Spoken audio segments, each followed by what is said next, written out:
증상은 마른 기침과 진행하는 호흡곤란입니다. 처음에는 대수롭지 않게 여겨지기도 하지만 점차 심해져서 가만히 있어도 조금 호흡곤란을 느껴지게 되겠습니다. 전반적인 과정들이 증을 일으키는 기전이 되게 되겠습니다.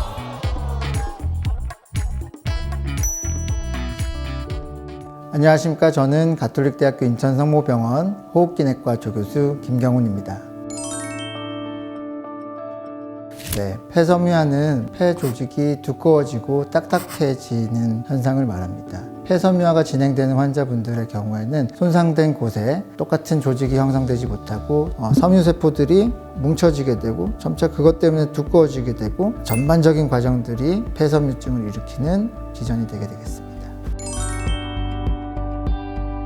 우선 특발성 폐섬유증은 원인을 알 수 없게 폐섬유증이 진행되는 질병을 말합니다. 그에 반해 진행성 폐섬유증 같은 경우에는 특발성 폐섬유증이 아니면서 간질성 폐질환 중에서 폐섬유화를 보이는 질환을 말합니다. 류마티스 관절염에 의한 간질성 폐질환, 과민성 폐질환, 여러 가지 간질성 폐질환 중에 특수하게 폐섬유증의 과정을 겪는 질환군을 바로 진행하는 폐섬유증이라고 일컫게 됩니다. 특발성 폐섬유화증은 5년 생존율이 한 30에서 40% 정도로 알려져 있었는데요. 폐섬유화를 보이는 간질성 폐질환의 경우에는 생존율이 나쁘다고 좀 보시면 될 것 같고요. 섬유화를 보이지 않는 간질성 폐질환 같은 경우에는 굉장히 좋은 예후를 보이는 경우도 많다고 알고 있으면 좋을 것 같습니다. 증상은 마른 기침과 진행하는 호흡곤란입니다. 기침과 호흡곤란 같은 경우에는 수주 내지 수개월 동안 서서히 진행하는 양상으로 나타나고 처음에는 대수롭지 않게 여겨지기도 하지만 점차 심해지고 호흡곤란 같은 경우에도 운동 시에만 굉장히 숨이 차던 호흡곤란이 점차 심해져서 가만히 있어도 조금 호흡곤란을 느껴지게 되겠습니다. 저희가 이제 간질성 폐질환에서 가장 기본적이고 가장 중요한 검사는 사실 고해상도 흉부 촬영입니다. CT 촬영이고 단순 흉부 촬영만으로는 사실 어떤 이상이 있는지 알기 어렵습니다. 그래서 고해상도 흉부 촬영 CT 스캔을 통해서 어떤 이상이 있는지 영상학적인 변화가 있는지를 저희가 알 수 있게 되고요. 두 번째로 중요한 거는 폐기능 검사입니다. 폐기능 검사에서 굉장히 폐활량이 좋고 폐악성도 굉장히 좋을 경우에는 저희가 경과 관찰을 하는 경우도 있게 되는데요. 폐 기능을 객관적으로 알 수 있는 검사가 폐 기능 검사가 되겠습니다.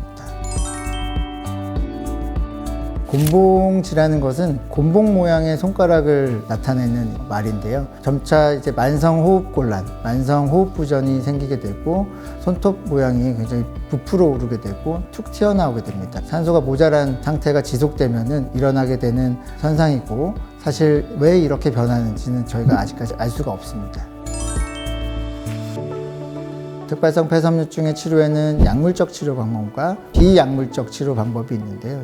약물적 치료 방법에는 폐섬유화를 늦춰주는 항섬유화제라는 치료를 하게 되고요. 퍼페니돈이라는 약제, 닌테다닙이라는 약제 두 가지가 있습니다. 퍼페니돈이라는 약제는 보험급여가 적용이 돼서 우리가 자유롭게 처방할 수 있지만 닌테다닙의 경우에는 보험급여 적용이 되지 않기 때문에 굉장히 약가가 비싸다는 단점이 있습니다.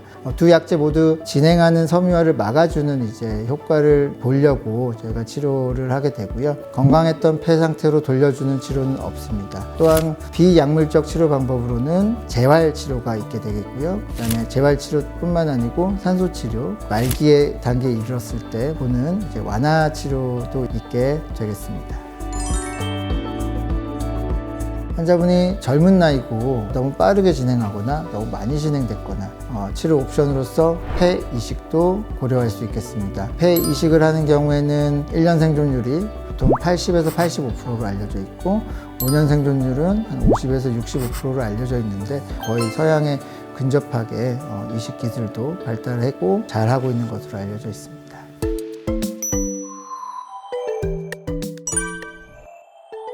정답은 O입니다.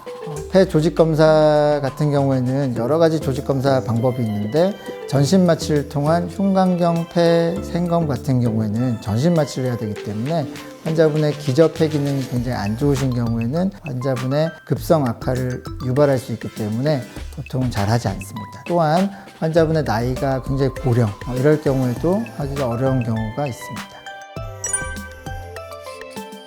정답은 O입니다. 네, 유산소 운동 자체가 환자분의 폐활량 자체를 늘려주진 않습니다. 폐활량이라는 것은 우리 신체의 키처럼 정해져 있는 건데요. 심폐지구력이 좋아짐으로 인해서 환자분의 삶의 질이 좋아지고 생활 자체가 더 좋아진다고 볼 수 있겠습니다.